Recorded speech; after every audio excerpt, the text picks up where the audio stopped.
we notice that all these suchnesses appear and disappear. They keep changing. They come and they go. But if you get hung up on your particular form, I'll have to alter the language a little bit, because you see, your form makes a duality, whereas you are your form. You're what you're doing. Now, you think,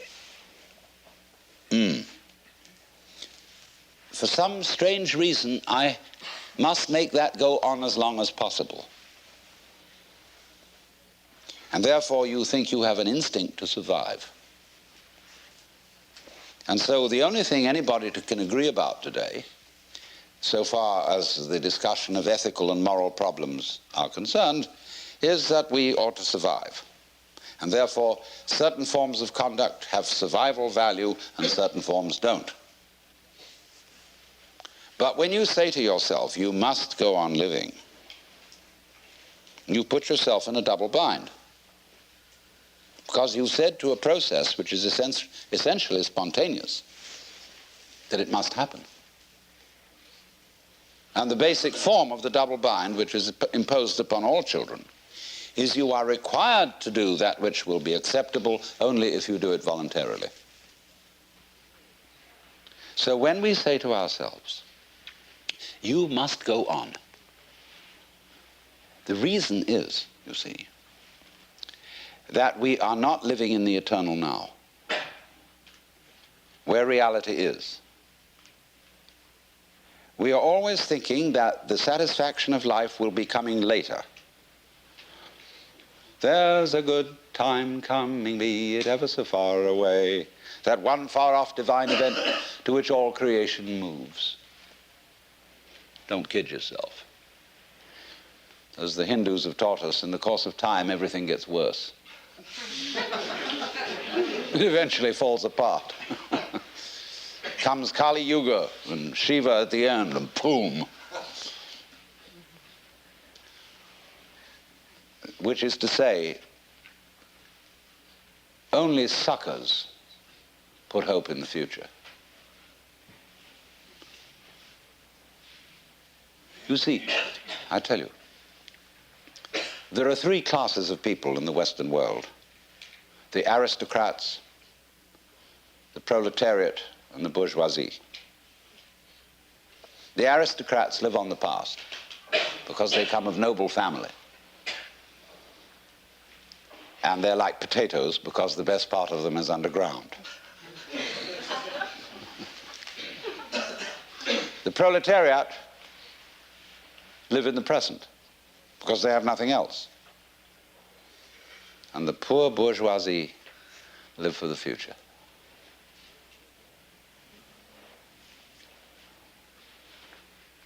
They are the eternal suckers. They can always open to a con game. So when they find out that really there isn't much of a future, you're going to die, they transpose the future into a spiritual dimension. And they figure this material world is not the real world, but the spiritual world is the real world. And there will be somewhere, somehow, an eternal life for me. A charge to keep I have, a God to glorify, a never dying soul to save and fit it for the sky. Well, then they say to them, what are you going to do there? Well, they haven't the faintest idea. You know that? If you ask theologians about what they think is going to happen in heaven, they just dry up. Oh, we're going to play harps.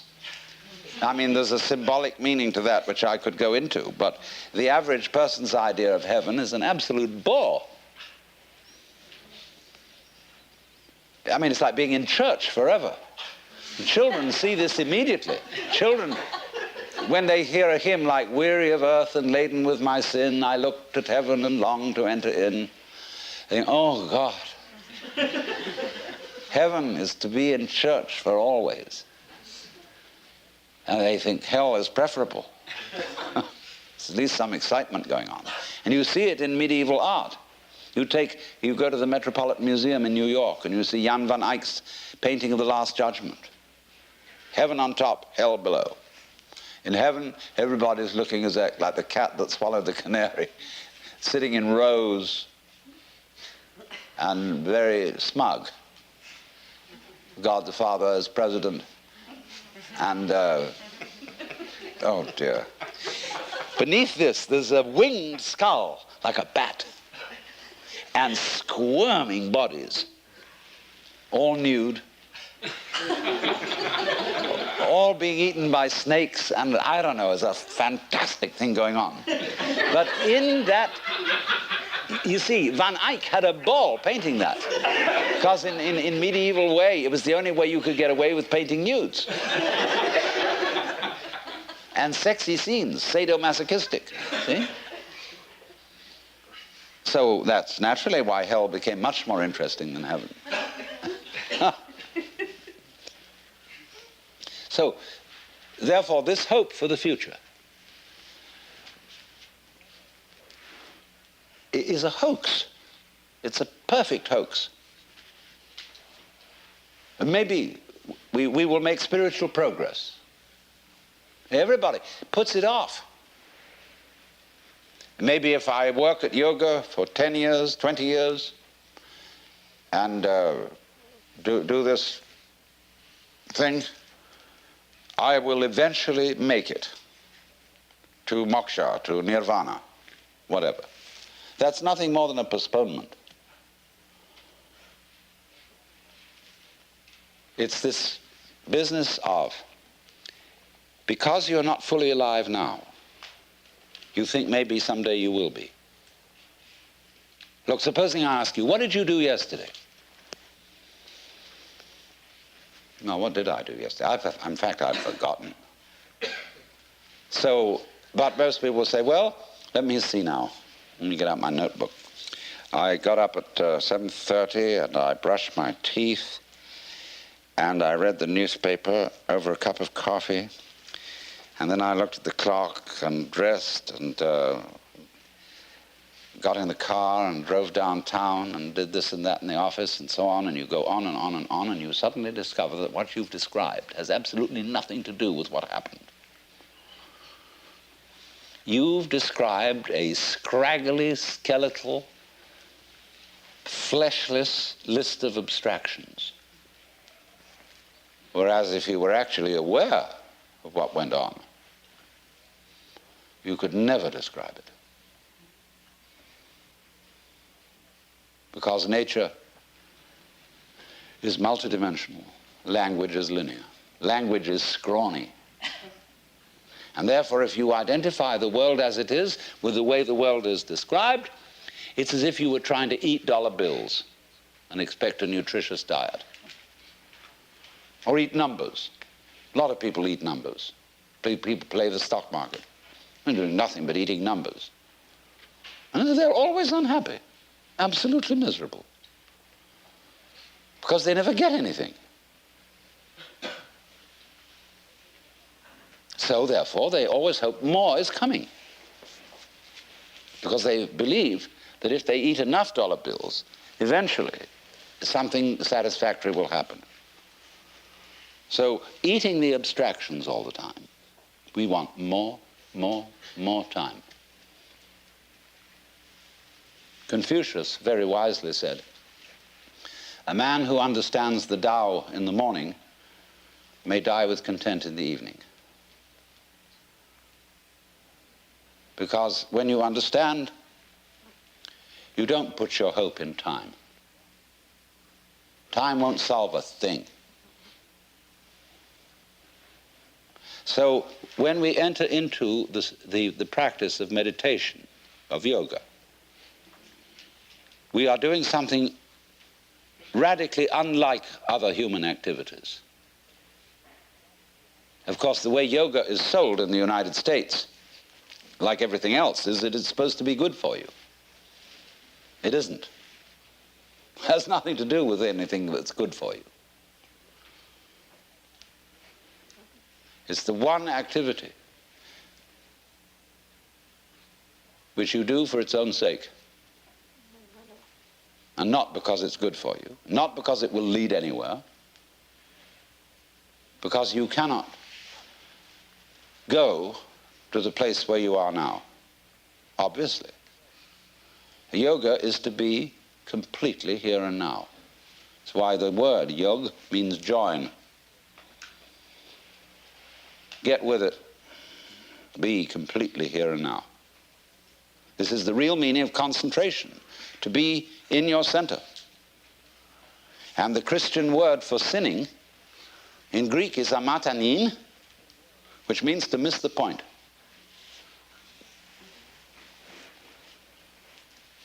And the point is eternal life, which is here and now. Come to your senses.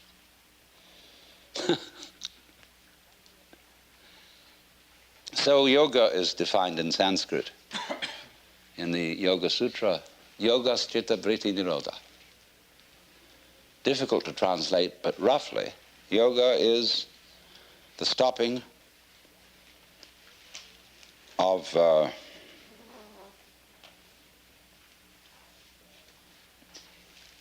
vritti is turning, see, like a wheel. And chitta is consciousness. Turnings in consciousness. In other words, the attempt of the mind to catch hold of itself, which is what we call thinking, worrying. So we could say loosely, yoga is the cessation of thinking. It's not the cessation of awareness, but of symbolizing, trying to touch reality in terms of thoughts, symbols, descriptions, definitions. Give it up. It's not easy because we do it habitually. But until there is silence of the mind, it is almost impossible to understand eternal life, that is to say, eternal now. If you could come to the place where you suspend conceptions, conceptions in Sanskrit are called vikalpa, and so this state is called nirvikalpa, not conceptual. And this will be basic to everything I'm going to talk to you about. To understand non-verbal reality, non-conceived reality, what I call suchness, tathata. It's really very easy. It's too easy. That's why it's difficult. But that when you are fully aware and not thinking, you will notice some amazing absences. There is no past. Can you hear anything past, incidentally? Can you hear anything future? They're just not there to the plain sense of one's ears. Ears are easiest to begin with. Can you hear anyone listening to something else other than sound, you know? Can you hear the listener? No? Well, then presumably it's not there. When you become again as a child and simply forget all that you ever were told and contemplate what is, all these ghosts go away. That's weird. But they just go. And then you enter into the eternal state. Well, there's no problem. Well, then you go back and you collect your opinions again. And you think, well, that won't do. How can I be practical and be in that sort of state? Well, I remember in the Sermon on the Mount that Jesus said a lot of things about this. Consider the lilies of the field, how they grow. They toil not, neither do they spin. And yet Suleiman in all his glory was not clothed like one of these. And if God so clothes the grass of the field, which today is and tomorrow is cast into the oven, shall he not much more clothe you, faithless ones? Wow. So, do not worry about tomorrow, saying, what shall we eat, what shall we drink, or how shall we clothe ourselves? Oh, the rabble seeks after these things. Sufficient to the day is the worry of it. Nobody ever preaches a sermon on that text. Never. I've heard lots of sermons, and never one on that one, because people say, look, that's all very well, because Jesus was the boss's son. And he knew, you see, that he was really in charge of the universe, and he had nothing to worry about. But we have to be practical. Oh? What do you suppose the gospel was? The good news. Do you know it never got out?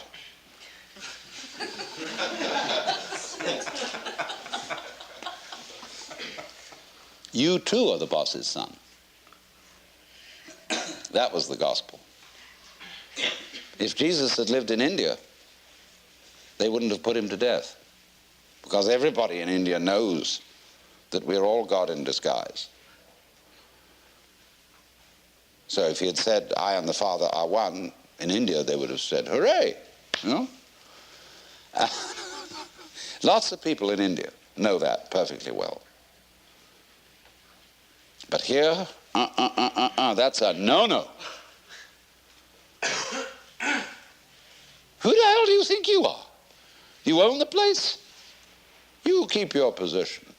You're just a creature, a critter. It's in the family system, it's in everything. Because they have their own way of doing it in India, because they have a delayed action on it. When you get to be a certain age, and after you've studied long enough with a certain guru, then, and then only, may you realize this. But until then, it's still a no-no. But if you've put in the time, they finally let you in. Here you have to wait until you're dead.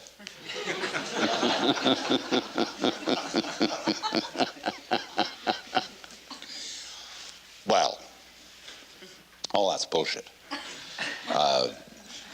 The only place to begin is now. Because here's where we are.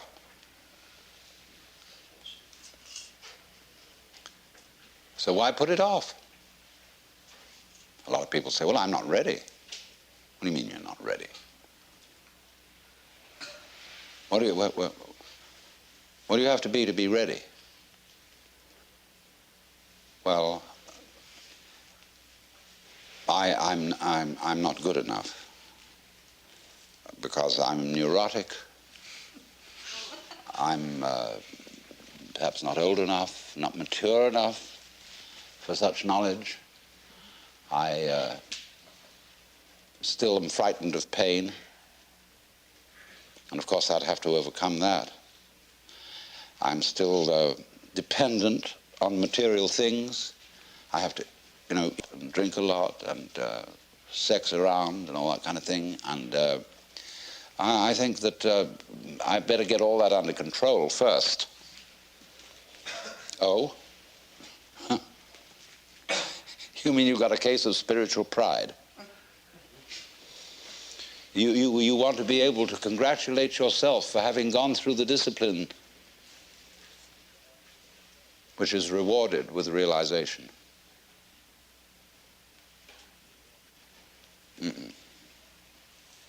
That is trying to quench fire with fire. In other words, the reason, wouldn't it be great to be a mystic? Look at it this way. I mean, crazy, to have no fear. no attachments, no hang-ups, to be as free as the air,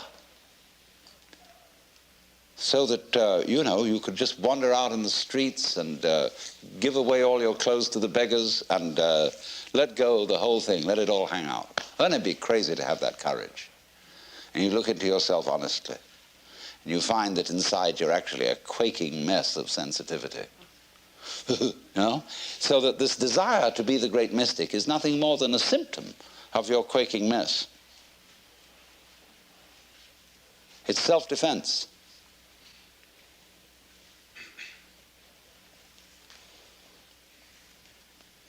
So you think, wow, we'll do that yoga bit and we'll get real tough. But that only means you're going to be increasingly insensitive.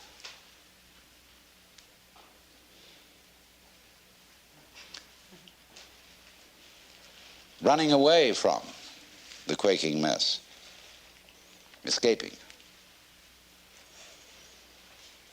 You never can. You're stuck with it. There's nothing you can actually do to transform your own nature into unattached selflessness, because you have a selfish reason for wanting to do it. Well, that's pretty depressing, isn't it? You mean to tell me that the only people who get really enlightened and liberated are those whom the grace of God somehow hits in an arbitrary way, and all you can do is sit around and wait? Well, let's begin with that supposition. Let's suppose there's nothing we can do to change ourselves. Psychotherapy, religion, all this is absolutely in vain. There's nothing you can do about it. It's like trying, as I said, to bite your own teeth or lift yourself up by your own bootstraps. Incidentally, it struck me as funny, a lot of people are using that phrase in the wrong way. They say when something very difficult has to be done, we have to lift ourselves up by our own bootstraps. You can't. It's impossible. That's terribly depressing. You mean Alan Watts, you'll come here simply to tell us that there's nothing we can do? I mean, here we are all presumably assembled in a cultural milieu, spiritual milieu, psychotherapeutic milieu, where we are supposed to get better. And I tell you, there's nothing you can do about it. Well, I say, give us our money back. Go to somebody else who'll be more encouraging. But,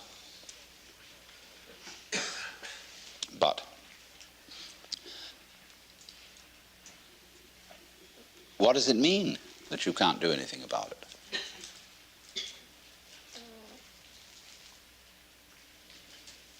It's singing loud and clear. The reason you can't do anything about it is that you don't exist.